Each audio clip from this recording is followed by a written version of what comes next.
আমি আজ আপনাদের পাঠ করে শোনাব রবীন্দ্রনাথ ঠাকুরের ছদ্মনাম কি কি ছিল এবং তিনি সেই কিশোর বয়স থেকে কোন ছদ্মনাম ব্যবহার করে লিখতেন সেই সম্পর্কেও কিছু কথা পাঠ করে শোনাব।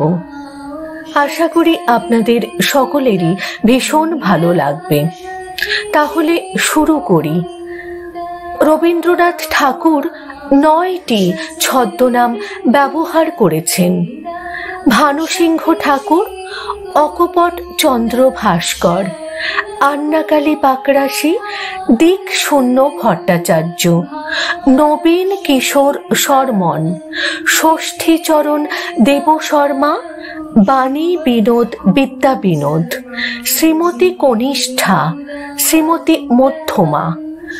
রবীন্দ্রনাথ ঠাকুর ছিলেন অগ্রণী বাঙালি কবি, ঔপন্যাসিক, সঙ্গীত স্রষ্টা, নাট্যকার, চিত্রকর, ছোট গল্পকার, প্রাবন্ধিক, অভিনেতা, কণ্ঠশিল্পী ও দার্শনিক।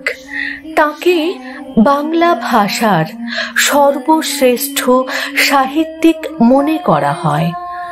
রবীন্দ্রনাথকে গুরুদেব, কবিগুরু ও বিশ্বকবি অভিধায় ভূষিত করা হয়। রবীন্দ্রনাথের 52টি কাব্যগ্রন্থ, 13টি উপন্যাস ও 1915টি গান যথাক্রমে গল্পগুচ্ছ ও গীতবিতান সংকলনের অন্তর্ভুক্ত হয়েছে। রবীন্দ্রনাথের যাবতীয় প্রকাশিত ও গ্রন্থাকারে অপ্রকাশিত রচনা 32 খণ্ডে রবীন্দ্র রচনাবলী নামে প্রকাশিত হয়েছে। রবীন্দ্রনাথের যাবতীয় পত্র সাহিত্য 19 খণ্ডে চিঠিপত্র ও 4টি পৃথক গ্রন্থে প্রকাশিত। এছাড়া তিনি প্রায় 2000 ছবি এঁকেছিলেন। রবীন্দ্রনাথের রচনা বিশ্বের বিভিন্ন ভাষায় অনূদিত হয়েছে।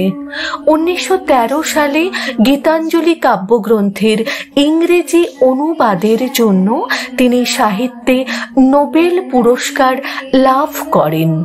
গীতাঞ্জলি হল রবীন্দ্রনাথ ঠাকুরের লেখা একটি কাব্যগ্রন্থ। এই বইয়ে মোট 157টি গীতি কবিতা সংকলিত হয়েছে। কবিতাগুলি ব্রাহ্ম ভাবাপন্ন ভক্তিমূলক রচনা। এর বেশিরভাগ কবিতাতেই রবীন্দ্রনাথ নিজে সুরারোপ করেছিলেন। 1908 থেকে 9 সালে বিভিন্ন পত্র পত্রিকায় এই কবিতাগুলি প্রকাশিত হয়। এরপর 1910 সালে গীতাঞ্জলি কাব্যগ্রন্থটি প্রকাশিত হয়। 1930 সালে আইনস্টাইনের সাথে রবীন্দ্রনাথের যোগাযোগ ঘটেছিল।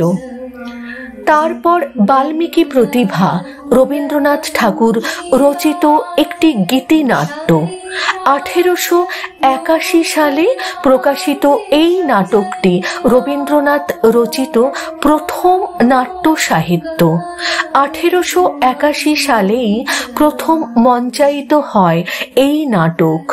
বাল্মীকি প্রতিভার আখ্যান বস্তু কৃত্তিবাসী রামায়ণ থেকে গৃহীত। নাটকের আঙ্গিকে ভারতীয় ও পাশ্চাত্য সঙ্গীতের সুর নিয়ে বিভিন্ন পরীক্ষা নিরীক্ষা করা হয়েছে। এই নাটকের হাত ধরেই বাংলায় গীতিনাট্য ঐতিহ্যের সূচনা হয়। বাল্মীকি প্রতিভা রচনার অব্যবহিত পরেই এর সাফল্যে উদ্ধত হয়ে রবীন্দ্রনাথ কাল মৃগয়া নামক আরও একটি গীতিনাট্য রচনা করেছিলেন। ভানুসিংহের প্রথম কবিতা রচনাকালে ভানুসিংহ কিশোর রবীন্দ্রনাথ 1877 জ্যোতিরিন্দ্রনাথ ঠাকুরের স্কেচ অবলম্বনে গগনেন্দ্রনাথ ঠাকুর অঙ্কিত ভানুসিংহ ঠাকুরের পদাবলী রবীন্দ্রনাথ ঠাকুরের ব্রজবুলি ভাষায় রচিত একটি কাব্যগ্রন্থ। রবীন্দ্রনাথ কৈশোর ও প্রথম যৌবনে ভানুসিংহ ছদ্মনামে বৈষ্ণব কবিদের অনুকরণে কিছু পদ রচনা করেছিলেন। 1884 সালে সেই কবিতাগুলি ভানুসিংহ ঠাকুরের পদাবলী নামে প্রকাশিত হয়। কবিতাগুলি গ্রন্থাকারে প্রকাশের পূর্বে বিভিন্ন সময়ে ভারতী পত্রিকায় প্রকাশিত হয়েছিল। কবিতাগুলি রচনার ইতিহাস পরবর্তীকালে জীবন স্মৃতি গ্রন্থের ভানুসিংহের কবিতা অধ্যায় বিবৃত করেছিলেন রবীন্দ্রনাথ ঠাকুর। চোখের বালি বিশ্বকবি রবীন্দ্রনাথ ঠাকুরের লেখা একটি সামাজিক উপন্যাস। 1901 ও 2 সালে নবপর্যায় বঙ্গদর্শন পত্রিকায় ধারাবাহিকভাবে প্রকাশিত হয়। 1903 সালে বই আকারে প্রকাশিত হয়। উপন্যাসের বিষয় সমাজ ও যুগ যুগান্তরাগত সংস্কারের সঙ্গে ব্যক্তি জীবনের বিরোধ। আখ্যানভাগ সংসারের সর্বময় কর্ত্রী মা, এক অনভিজ্ঞা বালিকা বধূ, এক বাল্য বিধবা ও তার প্রতি আকৃষ্ট দুই পুরুষকে কেন্দ্র করে আবর্তিত হয়েছে।